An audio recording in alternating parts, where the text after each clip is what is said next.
সুনীল গঙ্গোপাধ্যায় বেঁচে থাকলে আর্জেন্টিনাকে নিয়ে যে কবিতা লিখত সেটাই পড়ে শোনাচ্ছি। অনেক দিন থেকেই আমাদের একটা বিশ্বকাপ পাওয়ার শখ, কিন্তু বিশ্বকাপ কে বিক্রি করে তা জানি না। যদি তার দেখা পেতাম, দামের জন্য আটকাতো না। আমাদের বয়স্ক মেসি আছে, তাকে অবসরে পাঠাতাম বিশ্বকাপটার বদলে। কে না জানে বিশ্বকাপের চেয়ে মেসির দামই বেশি। বিশ্বকাপ হুদাই, মেসি এলিয়েন। তবু আমরা মেসির বদলে বিশ্বকাপটাই কিনতাম, কারণ আমরা স্টার চাই। আগের কাপগুলো অবশ্য পেয়েছিলাম চুরি করে। অতীতে আমাদের হাত বিশেষজ্ঞ ম্যারাডোনা ছিল। আমাদের 3টা কাপ, তাও বিতর্কিত।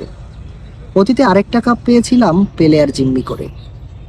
এই যুগে 2টা স্টার আমাদের অনেক কম মনে হয়। পেনাল্টি দিয়ে 22-এর কাপটা নিয়ে নিলাম আমরা। বন্ধুরা বলল, পেনাল্টির বিনিময়ে বিশ্বকাপ পেয়ে গেছিস, জোচ্চুরি করেছিস তোমায় দিয়ে। তবু জয়ের আনন্দে আমরা বিহ্বল হতাম। আমাদের 4টা কাপ। আমরা নিজেদের কাপ ভাবি জার্মানির দেয়া 7 আপকে। 7 আপ আমাদের অনেক তর্ক জিতিয়ে দেয়। যেমন সবাই যখন আমাদের হাত মারা অফসাইড টিনা পেনাল্টি টিনা বলে, আমরা বলি আমাদের শরীরে লাগছে গরম হাওয়া, শুধু শান্তি দিবে 1টা কাপ।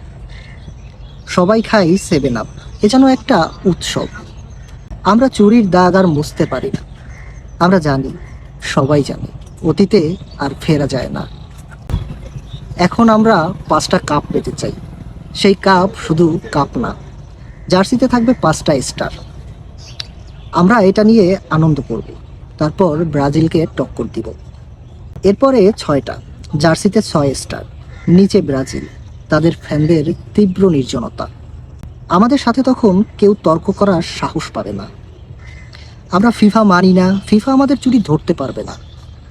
আমরা ফুটবল প্রেমীদের উদ্দেশ্য করে বলবো, আমরা আর্জেন্টাইনরা সবাই অহংকারী। চুরিতে আমরা রাজা, চুরির বেলায় আমাদের প্রতিপক্ষ নেই। এখানে ক্ষমা চাওয়ার বদলে তর্ক করতে ভালো লাগে। হে ফুটবল প্রেমীরা, আমরা কোনো ডাকাতি করিনি, আমাদের ডাকাত বলবেন না।